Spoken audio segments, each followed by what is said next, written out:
Hi everyone, my name is Sarah, and I need to tell you about the most shocking Christmas dinner of my life. What happened that night changed everything, and I promise you won't believe how it ended. But first, let me ask you something. Have you ever had people in your life who smiled to your face but were planning to destroy you behind your back? Well, that's exactly what happened to me. The smell of roasted turkey filled our dining room as everyone sat around the table. My mother-in-law Linda was complaining about the cranberry sauce, my sister Emma was trying to change the subject, and Mark's three best friends, Jake, Tommy, and Dave, kept looking at each other with these weird smiles. I should have known something was wrong. Jake kept checking his watch like he was waiting for a show to start. Tommy couldn't stop grinning, and Dave was fidgeting with his napkin. But I was too busy making sure everyone had enough food to really notice. "Sarah, this turkey is amazing," Jake said, but his voice sounded fake. "You really outdid yourself this year." "Thank you," I replied, passing him the mashed potatoes. "I'm just happy we could all be together for Christmas." That's when I saw it, the look that passed between the three men. It was like they were sharing a secret joke, and I was the punchline. Mark suddenly stood up from his chair. His face was red, and his hands were shaking. "Actually, everyone, I have something important to say." The room went quiet. Even Linda stopped chewing her food. "Sarah," Mark said, his voice cracking, "I think it's time we talked about our future." My heart started beating faster. Something was very wrong. Mark reached into his jacket pocket and pulled out a thick envelope. My sister Emma gasped when she saw it. "These are divorce papers," Mark announced, throwing the envelope down in front of me. "I want a divorce, Sarah. I'm done with this marriage." The silence in the room was so thick you could cut it with a knife. Linda's fork clattered onto her plate. Emma's mouth fell open. But Jake, Tommy, and Dave? They were watching me like hawks, waiting for something. I looked down at the papers, then back at Mark. "You're serving me divorce papers at Christmas dinner? In front of everyone?" "That's right," Mark said, trying to sound confident. I figured it was time to be honest. Jake leaned forward in his chair, his eyes gleaming. Tommy was practically bouncing with excitement. Dave was trying to hide his smile behind his wine glass. They were enjoying this. They wanted to see me break down and cry. But here's the thing about me that they didn't know. I don't break that easily. Instead of crying, I smiled. "Well, Mark, since we're giving out surprises tonight, I have some gifts too." I reached under the table where I had hidden 3 beautifully wrapped presents. Red ribbon, gold bows, the works. I had spent hours making them look perfect. "Jake, Tommy, Dave," I said sweetly, "I got you each something special for Christmas." The 3 men looked confused. This wasn't what they expected.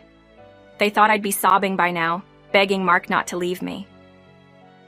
Sarah," Jake said slowly, "you really didn't have to get us anything." "Oh, but I did," I replied, handing each of them their gift. "Trust me, you're going to love what's inside." Tommy shook his box. "What is it?" "Open them and see," I said, sitting back down in my chair. The 3 men started tearing off the wrapping paper. Jake opened his first, and I watched as his face went from curious to confused to absolutely terrified. The color drained from his cheeks like someone had pulled a plug. Tommy opened his next, and his hand started shaking so badly he almost dropped the box. His mouth opened and closed like a fish out of water.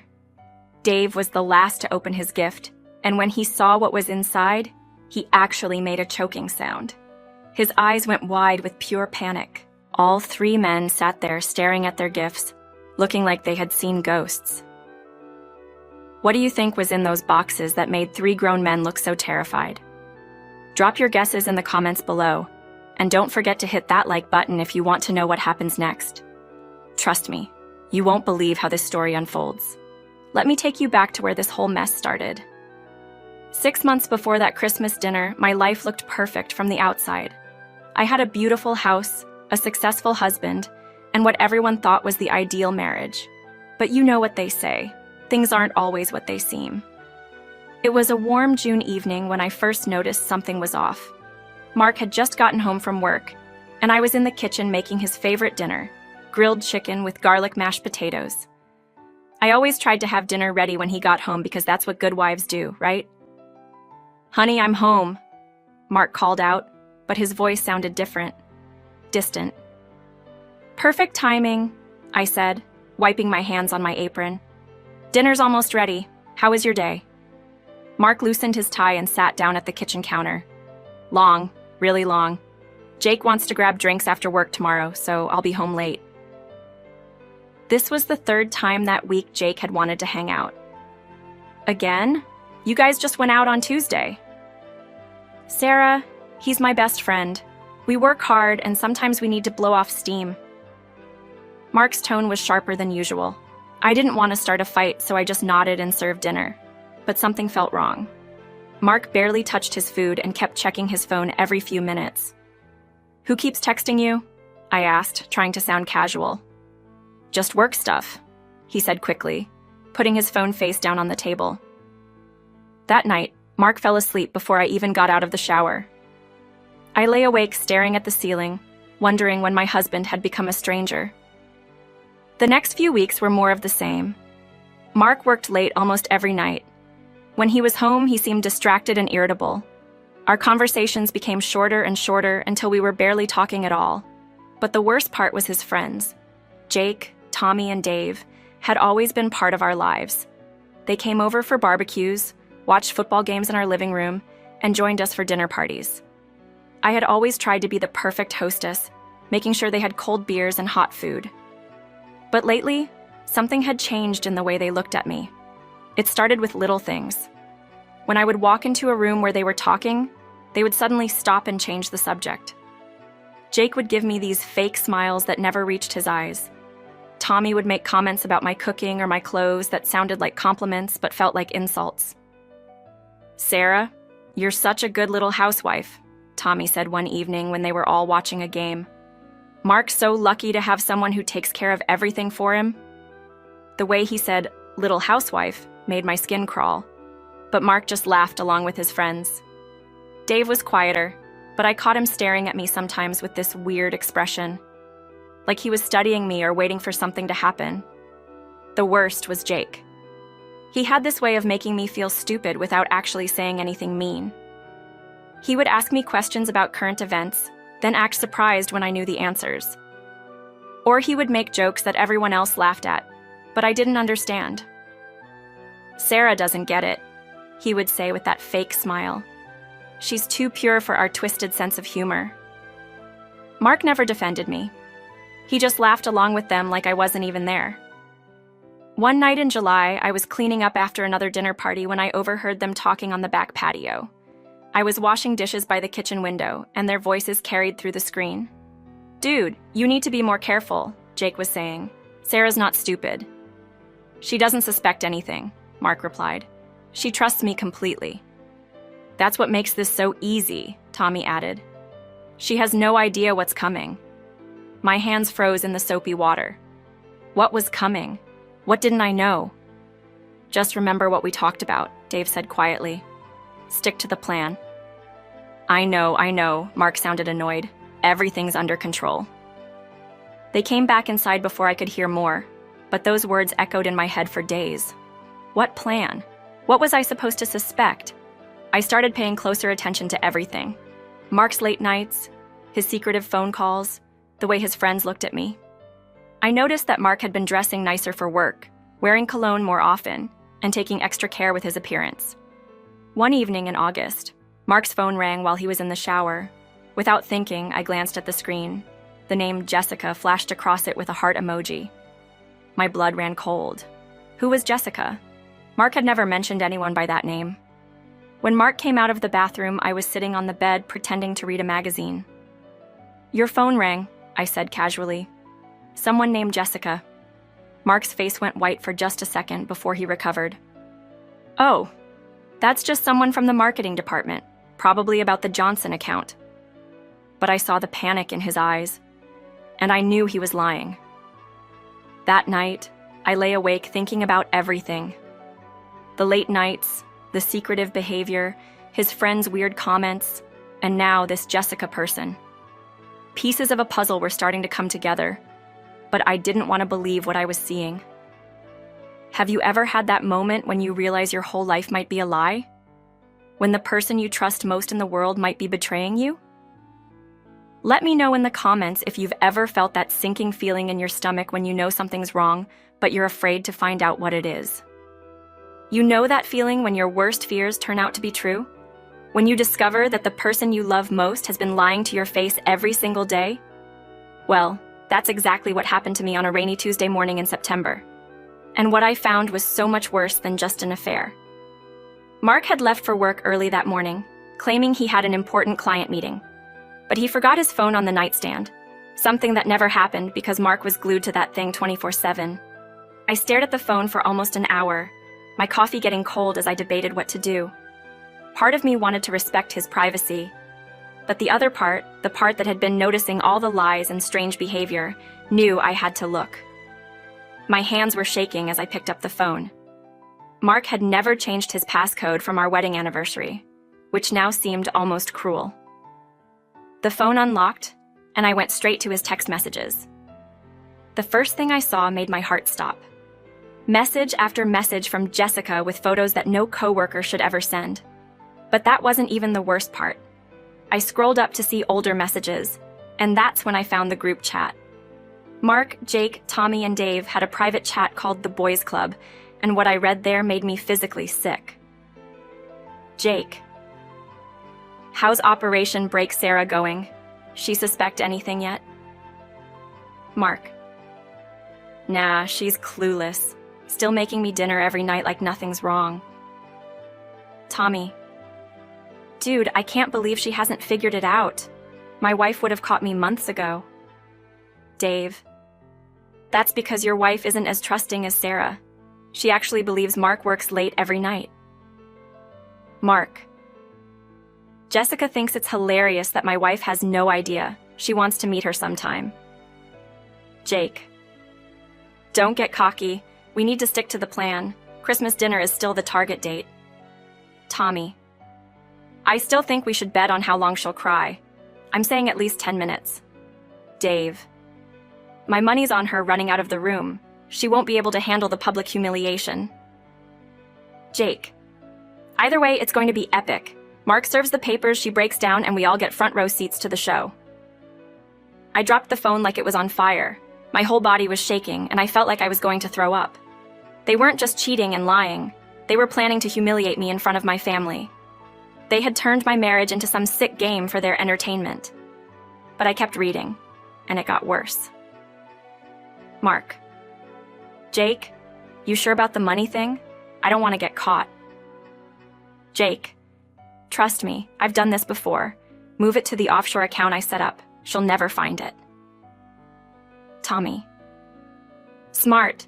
My divorce cost me everything because I didn't plan ahead. Dave. What about the house? Mark. Already talked to a lawyer. Since it's in both our names, I can force a sale. She'll get half, but that's better than her getting everything. Jake. Don't forget about the credit cards. Max them out on stuff you can return later. Stick her with the debt. They weren't just planning to divorce me. They were planning to destroy me financially. Jake was helping Mark hide money, and they were all giving advice on how to leave me with nothing.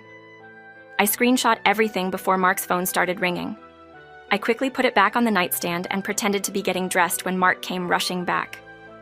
Forgot my phone, he said, grabbing it quickly. Can't function without this thing. I know the feeling, I said, forcing a smile. Have a good day at work, honey. Love you too, he said, kissing my cheek like he hadn't just been planning my destruction. The moment his car pulled out of the driveway, I ran to my laptop and started researching. I needed a lawyer, a private investigator, and a plan of my own. But first, I had to know more about Jake, Tommy, and Dave. If they wanted to play games with my life, I was going to find out everything about theirs. I started with social media, looking through their posts and photos. Then I dug deeper, searching public records and news articles. What I found was fascinating. Jake worked as an accountant for a construction company. Tommy was a sales manager at a car dealership. Dave worked for the city in some kind of administrative role. All of them seemed like normal, boring guys. But I had a feeling there was more to their stories. and I was going to find out what they were hiding. Have you ever discovered that someone you trusted was planning to betray you? How did you handle it? And what do you think Sarah should do next? Let me know in the comments, and don't forget to subscribe because this story is about to get really interesting. Over the next 3 months, I became someone I never thought I could be, a detective in my own home. Every day, I smiled at Mark over breakfast while secretly planning my counterattack. And what I discovered about his precious friends was going to change everything. The private investigator I hired was a woman named Carol, and she was worth every penny. Within 2 weeks, she had given me a file that made my jaw drop. "Your husband's friends aren't as clean as they pretend to be," Carol said during our secret meeting at a coffee shop across town. "Jake Morrison has been embezzling money from his company for over a year." She showed me bank statements and financial records that proved Jake had been stealing small amounts from client accounts, thinking no one would notice. He had taken almost $50,000 and used it to pay for expensive vacations and a new car. "How did you find this out?" I asked, amazed. "I have contacts everywhere," Carol smiled. "Jake got sloppy. He's been using company credit cards for personal expenses and falsifying expense reports. His boss just hasn't figured it out yet." But that was just the beginning. Tommy's story was even more disgusting. Carol had followed him for a week and discovered he wasn't just cheating on his wife. He was cheating with multiple women, including his wife's younger sister, Rebecca. "I have photos and videos," Carol said, sliding another folder across the table. "Tommy meets Rebecca at a motel every Thursday afternoon. He tells his wife he's at sales meetings." The photos made me sick. Tommy and Rebecca in the motel parking lot, kissing in his car, going into room 237 together. His wife, Sarah, yes, we had the same name, had no idea her husband and sister were betraying her. "There's more," Carol continued. "Tommy's been stealing cars from his dealership lot. He takes them for weekends, puts fake temporary tags on them, then returns them Monday morning. He's been doing it for months." Dave's secrets were different but just as damaging. Carol had discovered that he had been lying about his military service for years. "Dave Williams never served overseas," she explained. "He was in the National Guard for 2 years but never deployed anywhere. Yet he's been collecting veterans' benefits and using his fake military record to get promotions at work." "How is that possible?" I asked. "He forged documents, fake deployment papers, fake medals, fake medical records claiming PTSD from combat he never saw. The VA has been paying him disability benefits for 3 years." I stared at the evidence in front of me.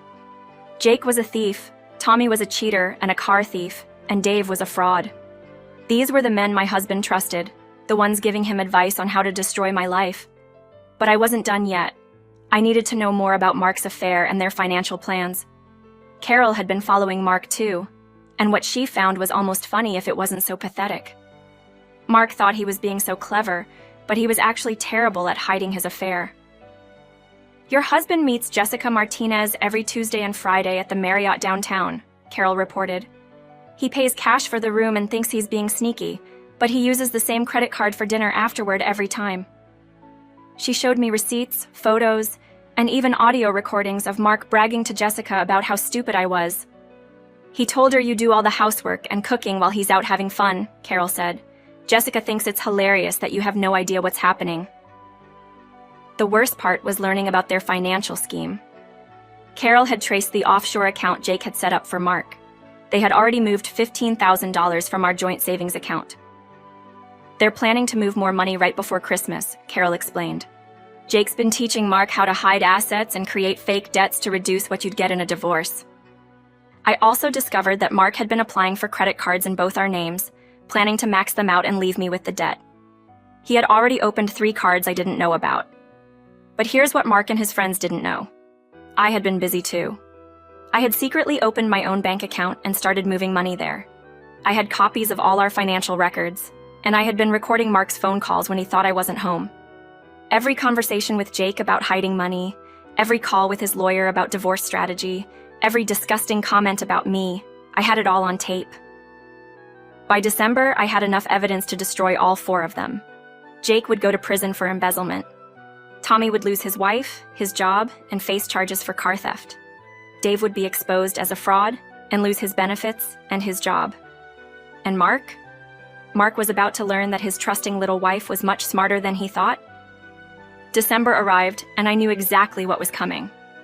Mark and his friends thought they were so clever with their Christmas dinner plan, but I had been preparing my own surprise for months. They wanted a show? Well, they were about to get one they'd never forget.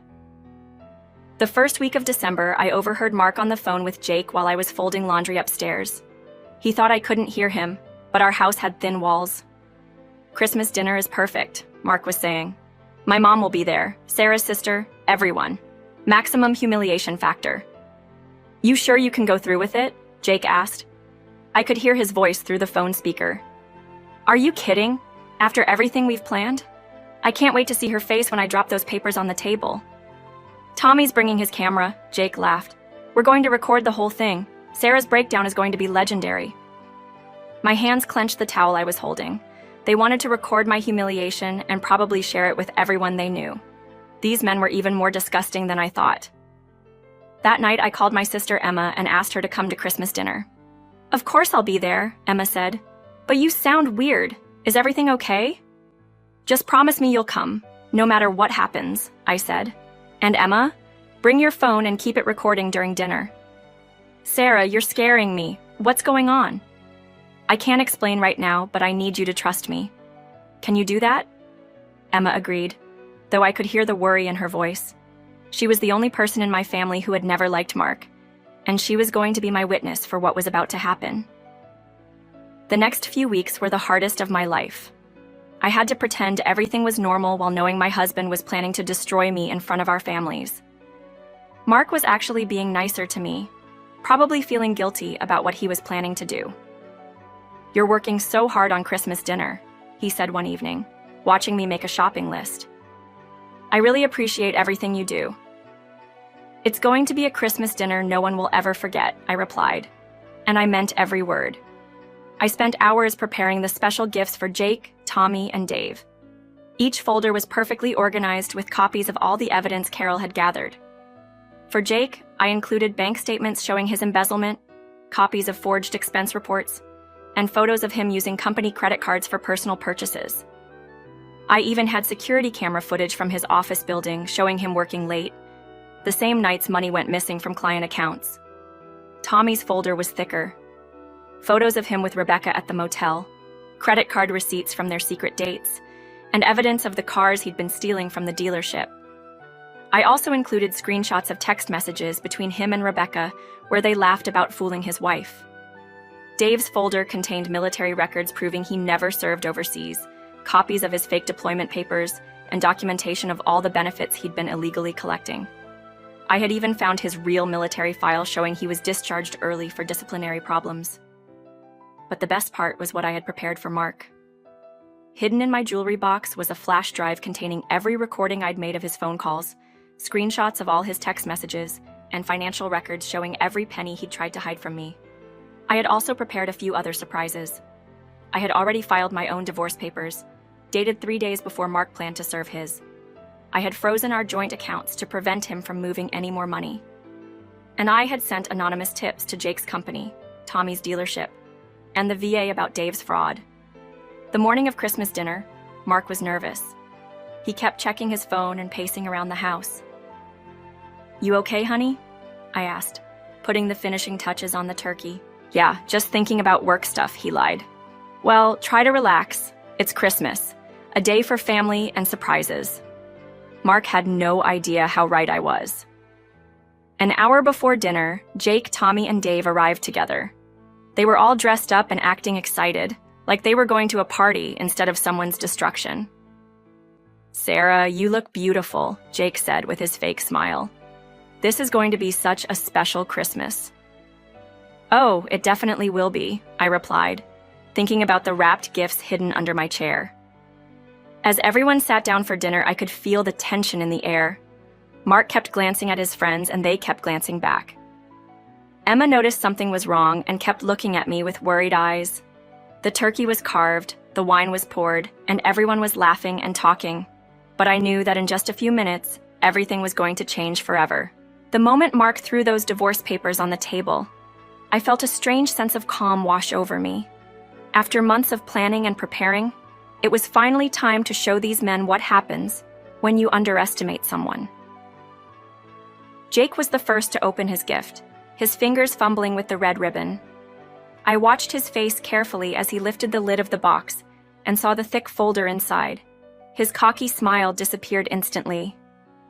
"What is this?" he muttered, pulling out the first document. It was a bank statement from his company showing the missing $50,000, with his name highlighted in bright yellow. Jake's face went from confused to pale to absolutely terrified in about 3 seconds. "Keep reading," I said sweetly, taking a sip of my wine. "There's so much more." Jake's hands were shaking as he flipped through page after page of evidence. Forged expense reports with his signature, security camera photos of him in the office at midnight when money disappeared, credit card statements showing company funds used for his personal vacations. "Sarah, what is this?" Jake's voice cracked like a teenager's. "It's your Christmas present," I replied. "Everything your company needs to send you to prison for embezzlement." Tommy had been watching Jake with growing panic, but now he started tearing into his own gift. The first thing he saw was a photo of himself kissing Rebecca in the motel parking lot. "Oh God," Tommy whispered, his face turning green. "There are 47 photos in total," I said conversationally, as if we were discussing the weather. "Plus videos, text messages, and hotel receipts.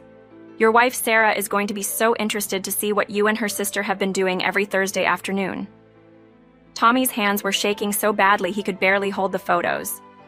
There he was, clear as day, betraying his wife with her own sister. The timestamps on the photos showed this had been going on for 8 months. "But wait, there's more," I continued. "Keep looking." Tommy found the evidence of his car theft scheme. Photos of him driving dealership cars with fake tags, security footage from the motel showing him in different stolen cars, and records proving he'd been doing this for over a year. "You've been busy, Tommy," I said. "Cheating on your wife, stealing cars, lying to everyone. Your boss is going to love seeing all of this." Dave was the last to open his gift, and by now his hands were trembling. He knew whatever was in that box was going to destroy his life too. The first document he saw was his real military record, the one showing he was discharged early for disciplinary problems and never served overseas. "No," Dave whispered. "No, no, no." "Yes," I said firmly. "Every fake document you created, every lie you told, every dollar you stole from veterans who actually served, it's all in there." Dave's folder contained copies of his forged deployment papers, his fake medical records, and documentation of every benefit payment he'd received illegally. I had even included a letter from a real veteran who had been denied benefits while Dave collected money for service he never performed. "The VA investigators are very interested in your case," I told him. "Fraud against veterans is a federal crime, Dave. You're looking at serious prison time." All 3 men sat in stunned silence, staring at the evidence of their crimes. Mark was looking back and forth between his friends, finally realizing that his wife wasn't the helpless victim he thought she was. "How did you get all this?" Mark demanded. "The same way you got information about hiding our money," I replied calmly.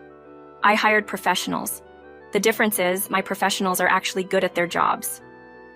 Linda, Mark's mother, was staring at everyone in shock. "I don't understand what's happening."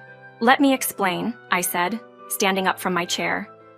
"Your son and his friends have been planning to humiliate me at Christmas dinner for months. They wanted to watch me cry and break down when Mark served me divorce papers. They even planned to record it for their entertainment." Emma was recording everything on her phone just like I had asked her to. "But here's what they didn't know," I continued. "I've been watching them too, and what I found was that all 3 of Mark's best friends are criminals." Jake was holding his head in his hands. Tommy was staring at the photos of his affair like he couldn't believe they existed.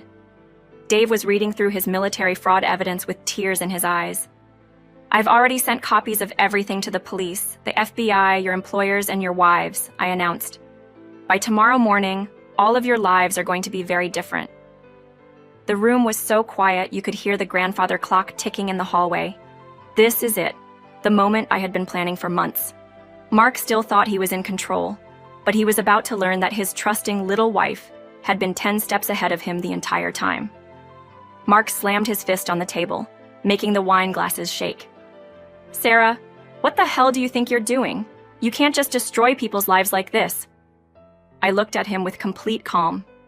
Destroy people's lives? Mark, that's exactly what you and your friends have been planning to do to me. The only difference is I have actual evidence of real crimes. This is insane, Mark shouted. You're acting crazy. Am I? I reached into my purse and pulled out a small recording device. Let me play something for everyone.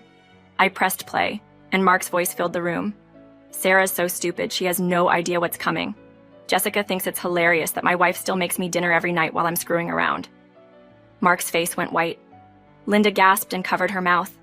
Emma kept recording everything. That's from last Tuesday, I said.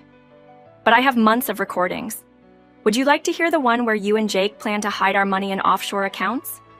Or maybe the one where Tommy gives you advice on how to stick me with credit card debt? You recorded me? Mark's voice was barely a whisper. Every phone call, every conversation with your friends, every disgusting comment about me. I have it all.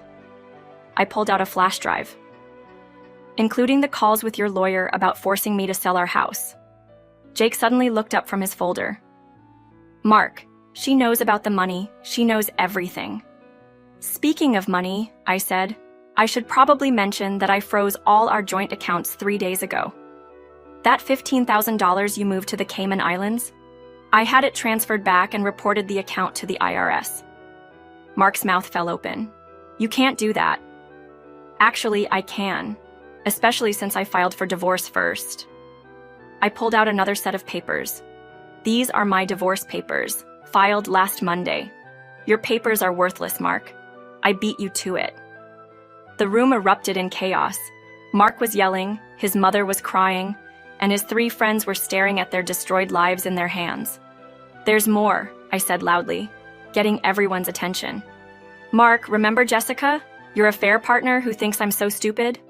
Mark nodded weakly. Well, Jessica Martinez isn't a marketing coordinator. She's a private investigator I hired.